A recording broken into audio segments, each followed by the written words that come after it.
Viewers, welcome back to Iha designs. Silk Chanderi ഫാബ്രിക്കിൽ hand works വരുന്ന ഒരു അൺസ്റ്റിച്ച്ഡ് മെറ്റീരിയലിന്റെ കളക്ഷൻ ആണ് കാണിക്കുന്നത്. റെഡി ഫോർ ഡെസ്പാച്ച് ആണ്. ഇതിനോട് കൂടി പെയർ ചെയ്തിരിക്കുന്നത് ദ പ്യോർ ചിനോണിൽ ഡിജിറ്റൽ പ്രിന്റ് ചെയ്തിട്ടുള്ള വെരി ബ്യൂട്ടിഫുൾ ദുപ്പട്ടയാണ്. Same colour shantoon pants. Price വരുന്നത് 2200. 2200 ആണ്. എല്ലാം പ്യുവറിലാണ് ചെയ്തിരിക്കുന്നത്. ദുപ്പട്ട പ്യുവറിലാണ്. ടോപ്പ് ഫാബ്രിക് വന്നിട്ട് പ്യുവർ ചന്തേരിയാണ്. ഷാൻറ്റോൺ വന്നിട്ട് പ്യുവർ ആണ്. അതുകൊണ്ടാണ് ഈ ഒരു റേറ്റ് വരുന്നത്. ദുപ്പട്ട നല്ല വലിയ ദുപ്പട്ടയാണ്. ഡബിൾ സൈഡിലിടാനും വൺ സൈഡിലിടാനൊക്കെ വളരെ നല്ല ഓപ്ഷനാണ്. 2200. ട്രൈ ചെയ്ത് നോക്കാം. നെക്സ്റ്റ് കളർ വരുന്നത് നല്ല ഭംഗിയുള്ള ഒരു ബ്ലൂ, പൗഡർ ബ്ലൂ എന്നോ പറയാൻ പറ്റില്ല, ഗ്രേഷ് ബ്ലൂ, ഗ്രേയും ബ്ലൂവും കൂടെ ബ്ലെൻഡ് ആയിട്ടുള്ള ബ്യൂട്ടിഫുൾ ഒരു മെറ്റാലിക് ടോൺ ആണ്. With very gorgeous dupatta. Same colour shantoon pants.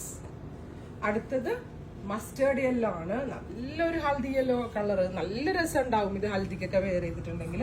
പ്രത്യേകിച്ച് ഈ ഹാൻഡ് വർക്സിന്റെ ഭംഗി നിങ്ങൾ ക്ലോസ് ഷോട്ട് നോക്കിക്കോ കേട്ടോ. അത് കണ്ടോ, സീക്വൻസ് ചെയ്തിട്ട് അതിന്റെ പൊക്കത്തേക്ക് നോട്ടിട്ടേക്കുക. ഓരോ വർക്കിനും അടിപൊളിയായിട്ട് ഡീറ്റെയിലിംഗ് കൊടുത്തിരിക്കണം. Super cute dupatta. നല്ല രസമുണ്ട് dupatta. With same colour shantoon pants. അടുത്തത് വരുന്നത് നല്ല ഭംഗിയുള്ള ഒരു എന്താ പറയുക green, pastel green tone. Beautiful pastel green. വർക്കിന്റെ ക്ലോസർ ഷോട്ട് നോക്കിക്കോ. ഇങ്ങനെ വർക്ക് വരുന്നത് ദുപ്പട്ട. അപ്പോൾ സെയിം കളർ ഷാൻറ്റോൺ പാൻസ്. ഇത്രയും കളേഴ്സ് ആണ്. ഇതെല്ലാം തന്നെ റെഡി ഫോർ ഡെസ്പാച്ച് ആണ്. ഇതിലെന്തെങ്കിലും വേണമെന്നാണെങ്കിൽ വെബ്സൈറ്റ് ത്രൂ പർച്ചേസ് ചെയ്യുക.